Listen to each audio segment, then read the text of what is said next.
ஜல்லிக்கட்டு போட்டி நடத்த முயற்சி எடுக்கப்படும் என மத்திய அரசு உறுதியளித்துள்ள நிலையில் மாடுகளை தயார்படுத்தும் பணியில் மணப்பாறையை சேர்ந்த மாடு வளர்ப்பவர்கள் ஈடுபட்டு வருகின்றனர்.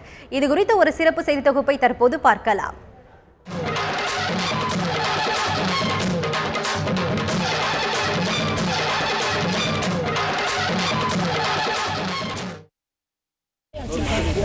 ஜல்லிக்கட்டு போட்டிகளுக்காக காளைகளை இப்போதிலிருந்தே தயார் செய்யும் பணியில் மாடுகளை வளர்ப்போர் ஈடுபட துவங்கியுள்ளனர். மணப்பாறை மற்றும் அதன் சுற்றுப்பகுதிகளில் உள்ள காளைகள் ஜல்லிக்கட்டுக்காக தயாராகி வருகின்றன. ஜல்லிக்கட்டை பொறுத்தவரை நாட்டு மாடுகள் எனப்படும் தெற்கத்தி மாடுகளுக்கே மவுசு அதிகம். போட்டியின் போது தன்னை அடக்க வரும் நபர்களை நெருங்க விடாமல் சீறி பாய்ந்து களமாடும் காளைகள் இவை என்பதுதான் அந்த மாடுகளின் சிறப்பு அம்சம். இந்த காளைகள் திண்டுக்கல் மாவட்டம் நத்தம் மற்றும் அதனை சுற்றியுள்ள பகுதிகளில் அதிகம் வளர்க்கப்பட்டு வருகின்றன.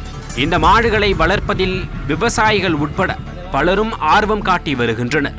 மாடு வளர்க்குறது ஜல்லிக்கட்டு மாடுன்னு தனியாக இல்லை. இதை நாங்கள் எங்களோட ஊட கோயில் மாடாக ஒன்று வாங்கி வளர்ப்போம். அதிலேருந்து பிறக்கிற கண்டை வச்சு நாங்கள் பொங்கல் திருவிழாவை முன்னிட்டு அதிலேருந்து ஒரு 4 மாதம் 5 மாதம் ஜல்லிக்கட்டுன்னு நடத்துறதுக்கு பிடிச்சி போவோம். அது எங்களோடைய தான் இருக்கும், எங்களோட தான் சாப்பிடும், நனைய விட மாட்டோம். படுக்கிறது வைக்கிறது எல்லாருமே எங்களே குடும்பத்தோட ஒரு நபராகத்தான் நாங்கள் பார்த்துக்குறோம். இதை ஜல்லிக்கட்டுக்கு பயன்படுத்தும் போது கொண்டு போவோம். திருவிழா வந்துச்சுன்னா அந்த ஏரியாவில் போய் ஒரு ஜல்லிக்கட்டு மாதிரி நடத்துவாங்க. அதுக்கு கொண்டு போய் நாங்கள் மாட்டை உருவி விடுவோம், பிடிச்சிட்டு வந்துடுவோம். வேற ஒன்றும் யாருக்கும் தொந்தரவெல்லாம் பண்ணாது. கோயிலுக்காக நேர்ந்து விடப்படும் காளைகள் தான் பின்னாளில் ஜல்லிக்கட்டு காளைகளாக மாறுகின்றன. மாடுகளை அடக்க உதவும் மூக்கணாங்கயிறு கூட பயன்படுத்தாமல் மக்களோடு மக்களாக இயல்பாக இந்த காளைகள் உலா வருகின்றன. காளைகள் மீது அளவுக்கு அதிகமாக பிரியம் காட்டி வளர்க்கும் விவசாயிகள் அவை சீறி பாய்ந்து செல்வதை பார்க்கவும் அதிகம் ஆர்வம் காட்டுகின்றனர். எங்கள் வீட்டில் வளர்க்குற மாடுகள்லாம் நாட்டு மாடு தான் வளர்க்குறேன். கண்டுக்குட்டி சின்ன கண்டுக்குட்டிலேருந்து பெரிய கண்டுக்குட்டியாக வளர்த்து ஒரு 6 பல்லு வரை நல்லா வளர்ப்போம். எங்கள் வீட்டில் அது எங்களோட ஒரு ஐக்கியமாக ஒரு பொருளாகவே வளர்ப்போம் எங்களோட.